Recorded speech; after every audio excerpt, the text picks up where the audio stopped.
ओम श्री गणेशाय नमः। राधे कृष्णा कथा कहानियाँ में आपका स्वागत है। राधे कृष्ण की कृपा आप सब पर बनी रहे।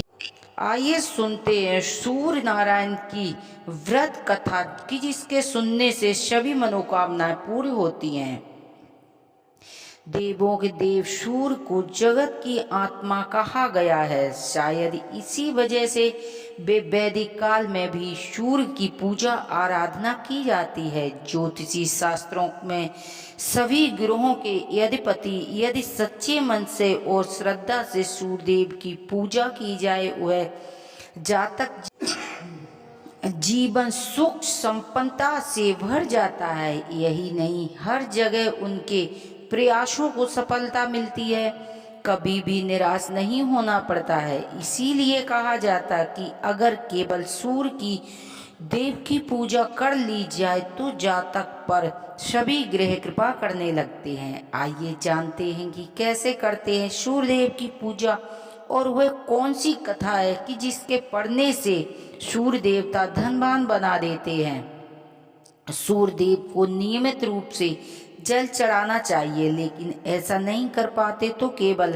रविवार के दिन व्रत करके पूजा कर सकते हैं। अगर व्रत करने की स्थिति में नहीं है तो केवल सूर्य व्रत की कथा का पाठ करके मनोवांछित फल प्राप्त कर सकते हैं। व्रत करने के लिए रविवार का दिन सूरज निकलने से पहले स्नान कर लें। इसके बाद जल में रोली, अक्षत, मिश्री और लाल पुष्प डालकर इसके बाद सूर्यदेव को प्रणाम करें। फिर व्रत कथा पढ़नी चाहिए। कथा के बाद सूर्यदेव को जल चढ़ा दें। अंत में व्रत कथा के दौरान से भूल चूक और क्षमा याचना करनी चाहिए। वहीं पर जानते हैं कि सूर्यदेव की कथा किस प्रकार है। कथा इस प्रकार है। एक बुढ़िया थी जो कि सूर्यदेव की बड़ी भक्त थी। वह हर दिन रविवार प्रातः काल में स्नान करती थी। इसके बाद पूरे घर को गोबर से लीपती थी, फिर भोजन तैयार करती थी और इससे पहले उसको भोग लगाकर उसके बाद में स्वयं भोजन करती थी। यही उसका नियम था। सूर्यदेव की कृपा से बुढ़िया के जीवन में किसी बात की कमी नहीं थी। लेकिन वह एक दिन जब हमेशा की तरह रविवार के दिन अपनी पड़ोसन के घर गोबर लेने गई तो गोबर नहीं मिला। तो बुढ़िया ने कहा कि बहन गोबर चाहिए, लेकिन उसने साफ मना कर दिया। इससे बुढ़िया घर वापस लौट आई, लेकिन न तो उसने भोजन बनाया और न ही भोग लगाया, और रात भर खुद भी भोजन नहीं किया। रात भर वह खाली पेट सो गई। सूर्य देवता ने उसे स्वप्न में दर्शन दिया, उसकी परेशानी का कारण पूछा।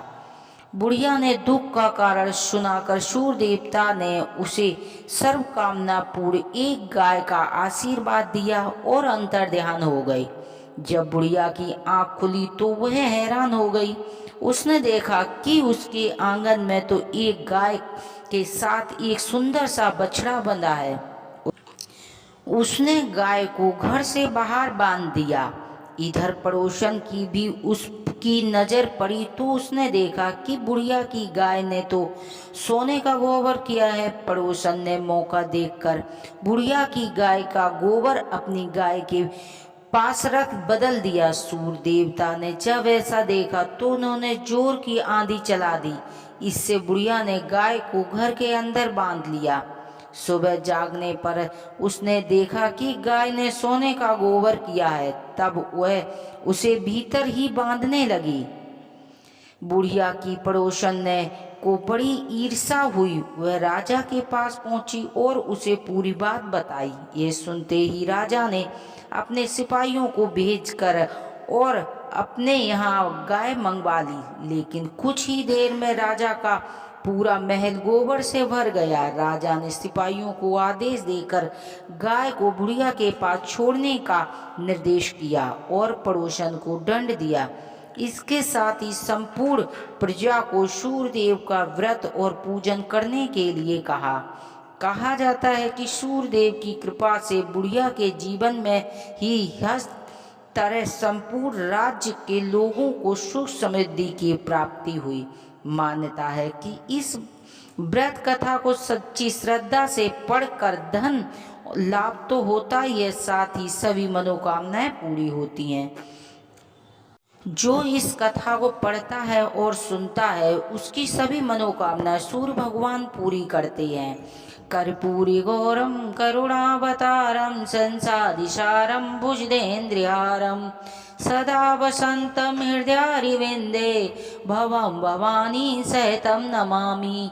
तुमेव माता च पिता तुमेव बन्धु च सखा तुमेव विद्या शरणं तुमेव शरणं मम देवा।